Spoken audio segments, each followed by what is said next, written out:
నెయ్యి కల్తీ జరిగిందన్నారు. ఆ నెయ్యి కల్తీ మీద ఆంధ్రప్రదేశ్ ప్రభుత్వం సిట్ విచారణ వేసింది. ఇప్పటికీ సిట్ అధికారులు 2 రోజులు దీనికి సంబంధించి విచారణ పూర్తి చేశారు. అయితే మరి ఇంకెన్ని రోజులు విచారణ పడుతుందో అనేది, అంటే సమయం ఎన్ని రోజులు పడుతుందో అనేది అయితే ఇంకా క్లారిటీ అయితే ఇచ్చిన పరిస్థితి లేదు. మొత్తాన్ని కనుక చూస్తే తిరుపతి పోలీస్ గెస్ట్ హౌస్లో 2వ రోజు కూడా సిట్ విచారణ అయితే పూర్తయినట్టు తెలుస్తుంది. సో ఏఆర్ డైరీలో విచారణకు సహకరించేందుకు తమిళనాడు అధికారులతోటి సంప్రదించాలని చెప్పేసి అయితే నిర్ణయం తీసుకున్నారు. సో ఏది ఏమైనప్పటికీ కూడా ప్రపంచవ్యాప్తంగా హిందువుల మనోభావాలకు సంబంధించినటువంటి అంశంగా ప్రస్తుతం పరిగణించబడుతున్నటువంటి తిరుమల పుణ్యక్షేత్రమైనటువంటి శ్రీ వెంకటేశ్వర స్వామివారి లడ్డూ ప్రసాదంలో కల్తీ జరిగినటువంటి అంశం మీద అయితే ఈ సిట్ అధికారులు ఏం తేల్చనున్నారు, ఎప్పుడు తేల్చనున్నారు అనేటువంటి అంశాలన్నీ చర్చిద్దాం. ఇదే వాళ్ళ హాట్ టాపిక్. ఈ హాట్ టాపిక్లో మనతో పాల్గొనడం కోసం రవిచంద్రారెడ్డి గారు, వైఎస్ఆర్ కాంగ్రెస్ పార్టీ సీనియర్ నాయకులు మనతో స్టూడియోలో అందుబాటులో ఉన్నారు. అదేవిధంగా సింగళూరు శాంతిప్రసాద్ గారు, జనసేన పార్టీ సీనియర్ నాయకులు, సీనియర్ అడ్వకేట్ మనతోటి జుమ్కాలు అందుబాటులో ఉన్నారు. అదేవిధంగా భానుప్రకాష్ రెడ్డి గారు, భారతీయ జనతా పార్టీ సీనియర్ నాయకులు, అధికార ప్రతినిధి, మాజీ టీటీడీ బోర్డు మెంబర్, మరికొసేపట్లో వారు కూడా మనతోటి జుమ్కాలు జాయిన్ అవుతారు. రైట్, ముందుగా రవిచంద్రారెడ్డి గారితో మాట్లాడదాం. వైఎస్ఆర్సీపీ సీనియర్ నాయకులు రవిచంద్రారెడ్డి గారు, గుడ్ మార్నింగ్ సార్. నమస్తే, గుడ్ మార్నింగ్ సార్. బ్రహ్మనాయుడు గారు. సార్, ఇప్పుడు ఈ పాప ప్రక్షాళన దీక్ష అంటే ఇది జనసేన కూటమి వాళ్ళు ఏదైతే ప్రాయశ్చిత దీక్ష చేపట్టారు, మన 28 మీరు మీ అధినేత పిలుపునిచ్చారు, ఈ పాప ప్రక్షాళన చేయండి ప్రతి దేవాలయాలను. మీరు కూడా చేశారు సార్? సార్, పాప ప్రక్షాళన అనే పేరుతోని జగన్మోహన్ రెడ్డి గారు పిలుపు ఇవ్వలేదు. మొదటగా మీకు, శాంతిప్రసాద్ గారికి, అలాగే మన వ్యూయర్స్ అందరికీ కూడా గుడ్ మార్నింగ్ అండ్ నమస్కారం. ముఖ్యంగా పాప ప్రక్షాళన అనేది పేరుతో జగన్మోహన్ రెడ్డి గారు గుళ్ళల్లో పూజలు చేయమని పిలుపునివ్వలే. ఏదైతే అపచారం జరిగిందని మేము భావించామో, అపచారం జరిగింది, కల్తీ జరిగిందని మేమైతే భావించట్లా. ఖచ్చితంగా చంద్రబాబు నాయుడు గారి హయాంలో జరిగినా కల్తీ జరిగిందైతే అవాస్తవం అని మేము భావిస్తున్నాం. దీన్ని రాజకీయ కోణంలో చంద్రబాబు నాయుడు గారు ఒక వ్యాఖ్య చేసి తర్వాత నాలుగు ఖర్చుకున్నారు, కానీ ఏం చేయాలో దిక్కుదోచిన పరిస్థితిలో ఉన్నారు. కానీ ఈ అపచారం ఏదైతే అపసవ్యమైన వ్యాఖ్య ద్వారా జరిగిందో, ఆ అపచార దోష నివారణ కోసం గుళ్ళన్నింటిలో కూడా రాష్ట్ర వ్యాప్తంగా పూజలు చేయాలని పిలుపునివ్వడం జరిగింది. పాప ప్రక్షాళన వేరు, అపచారం ఏదైతే చంద్రబాబు నాయుడు గారు చేశారో దానికోసం మనం పూజలు చేద్దామని ఒక పిలుపునివ్వడం జరిగింది.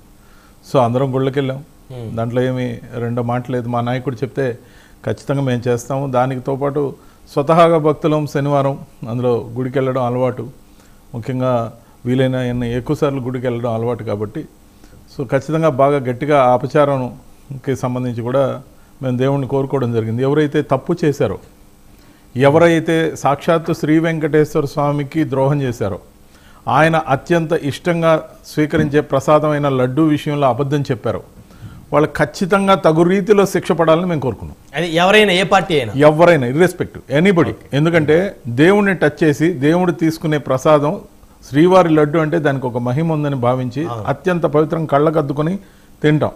కాస్త ఒక ముక్క దొరికితే చాలు అనుకుంటాం. అలాంటి దాన్ని టచ్ చేసి రాజకీయాలకు వాడిన చంద్రబాబు నాయుడు గారు కానీ, దోషి ఎవరైనా కానీ, అపచారం చేసింది మాత్రం చంద్రబాబు నాయుడు గారు, దోషి ఎవరైనా కానీ వాళ్ళకి తగు రీతిలో శిక్ష పడాలని మేము కోరుకుంటాం. ఆ దేవుడే ఆ పనిష్మెంట్ ఇవ్వాలని మేము కోరుకోవడం జరిగింది. ఇక్కడ చిన్న కన్ఫ్యూజన్ ఉంది రవిచంద్రరెడ్డి గారు. అపచారం చేసింది చంద్రబాబు నాయుడు గారే అంటున్నారు, దోషి ఎవరైనా శిక్షించాలి అంటున్నారు. అంటే ఈ రెండు ఇక్కడ రెండు మ్యాచ్ అవట్లే. అంటే మేమేం భావిస్తున్నాం, ఇప్పుడు చంద్రబాబు నాయుడు గారు హయాంలో నేరం జరిగిందని ఆయన చెప్పినా మేము నమ్మడంలా.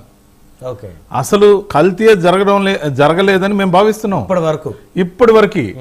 అందుకే అపచారం అనే పాపం చేసిన చంద్రబాబు నాయుడు గారికే శిక్ష పడుతుందేమో అని మాకైతే ఒక నమ్మకం ఉంది. ఎందుకంటే జూన్ 12న అధికారం చేపట్టిన చంద్రబాబు నాయుడు గారు, విజువల్ ప్రూఫ్లు ఉన్నాయి నా దగ్గర, చంద్రబాబు నాయుడు గారు ఇచ్చిన ప్రెస్ స్టేట్మెంట్ ప్రకారం ఏఆర్ డైరీ అనేది జూన్ 12 నుంచి సప్లై మొదలుపెట్టిందని ఆయనే చెప్పారు. ఆయన మాటల్లో ఉన్న వీడియో కూడా కావాలంటే నెక్స్ట్ బ్రేక్ తర్వాత ప్లే చేద్దాం. నేననేది ఏంటంటే జూన్ 12 తర్వాత సప్లై చేసిన సదరు కంపెనీకి సంబంధించిన ఘీ ఆయన హయాంలో జరిగితే ఏ రోజు కూడా లడ్డూకి సంబంధించి వాడే నెయ్యిలో వారం రోజులు మించి స్టాక్ పెట్టరు. అది ఒక విధి విధానంగా కొనసాగుతుంది. ఎందుకంటే నిలవ ఉంటే దాని ఫ్రెష్నెస్ పోతుంది, ఆ ఫ్రాగ్రెన్స్ పోతుంది అని పెట్టరు.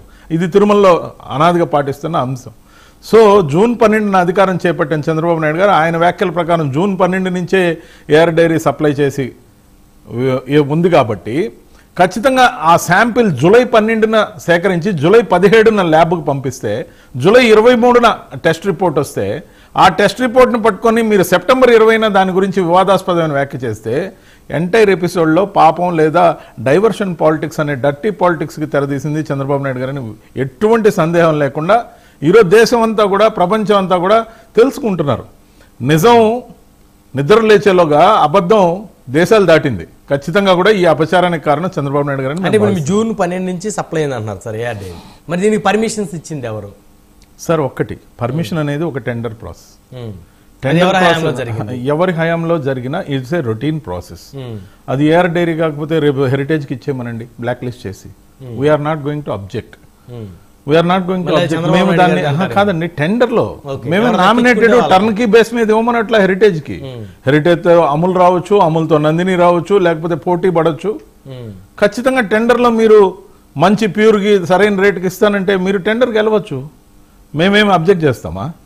ఆయన ఫ్యామిలీ బిజినెస్ చంద్రబాబు నాయుడు గారిది హెరిటేజ్ సంస్థతో పాలు, నెయ్యి, వెన్న లేకపోతే పాలకోవాలు అమ్మే సంస్థ ఉంది. సో మజ్జిగ కూడా గతంలో మనం చూసాం, ప్రతి కార్యక్రమానికి హెరిటేజ్ మజ్జిగ వచ్చేవి. చంద్రన్న కానుకలు ఇచ్చినప్పుడల్లా హెరిటేజ్ సూపర్ మార్కెట్ నుంచి సరుకులు వచ్చేవి. ఈరోజు కొత్త ఏం కాదు. కానీ ఖచ్చితంగా ఒక మాట మాత్రం అనుమానించాల్సిన అంశం ఉంది. ఇక్కడ గీ రేటు పెంచుకునేదానికి ఒక నేపథ్య వాతావరణం సృష్టించడానికి ఒక చేసిన చిలిపి వ్యాఖ్య లేకపోతే తొంటరి వ్యాఖ్యగా చంద్రబాబు నాయుడు గారి వ్యాఖ్యను పరిగణించాలి. అది చిలికి చిలికి గాలివానయ్యి మెడగ చుట్టుకునే స్థితికి వచ్చాక ఏం చేయాలో దిక్కుతోచిన స్థితిలో ఈరోజు సిట్ వేయడం జరిగింది. సిట్ మీద మీకు నమ్మకం ఉందా సార్? సిట్ అనేది మామూలుగా ప్రభుత్వ అధికారులు ప్రభుత్వ అధీనంలోనే పనిచేయాలి. మేము ఆల్రెడీ హైకోర్టుకి వెళ్ళాం. మేము సుప్రీంకోర్టులో కూడా పిల్లు వేసున్నారు సుబ్బారెడ్డి గారు. అలాగే సుబ్రహ్మణ్య స్వామి గారు కూడా మాజీ ఎంపీ, ఆయన కూడా పిల్లు వేసున్నారు. నిజాలు నిలకడగా అయినా నిగ్గుదేలుతాయి.